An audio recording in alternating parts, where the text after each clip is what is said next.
മറ്റുള്ളവരുടെ വളർച്ചയിൽ എൻ്റെ ഹൃദയത്തിൽ നിശബ്ദമായി ആളിക്കത്തുന്ന തീയാണ് അസൂയ. മറ്റുള്ളവരുടെ ദുഃഖത്തിൽ എൻ്റെ ഹൃദയത്തിൽ നിശബ്ദമായി ആളിക്കത്തുന്ന സന്തോഷമാണ് അസൂയ. പ്രിയമുള്ളവരെ, മറ്റുള്ളവർ നല്ല നിലയിലെത്തുമ്പോൾ എന്തിനാണ് എൻ്റെ ഹൃദയം വേദനിക്കുന്നത്? ചില വ്യക്തികൾ കണ്ണുനീരിലും ദുഃഖത്തിലും ആകുമ്പോൾ എന്തിനാണ് ഞാൻ സന്തോഷിക്കുന്നത്? പ്രിയമുള്ളവരെ, അസൂയ പലരുടെയും ജീവിതം നശിപ്പിച്ചിട്ടുണ്ട്. പുറമേ സന്തോഷത്തിലായിരിക്കും, എന്നാൽ ഉള്ളു മുഴുവനും വേദനയിലും സങ്കടത്തിലുമായിരിക്കും. ദൈവത്തിൻ്റെ അനുഗ്രഹം പലപ്പോഴും കിട്ടാത്തതിന് കാരണം അസൂയയാണ്. അതിനാൽ ആരോടെങ്കിലും നമുക്ക് അസൂയ ഉണ്ടെങ്കിൽ അത് തിരിച്ചറിയുകയും അതിനെ വേരോട് പിഴുതെറിയുവാൻ നമുക്ക് ശ്രമിക്കാം.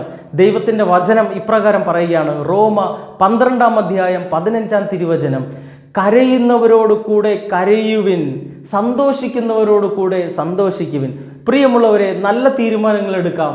നമുക്ക് ചുറ്റുമുള്ള വേദനിക്കുന്ന വ്യക്തികളോടൊപ്പം വേദനയിൽ പങ്കുചേരുവാനും സന്തോഷിക്കുന്ന വ്യക്തികളോടൊപ്പം അവരുടെ സന്തോഷത്തിലും പങ്കുചേരുവാൻ നമുക്ക് സാധിക്കട്ടെ. അങ്ങനെ ദൈവം നിന്നെയും നിന്റെ കുടുംബത്തെയും അനുഗ്രഹിക്കട്ടെ.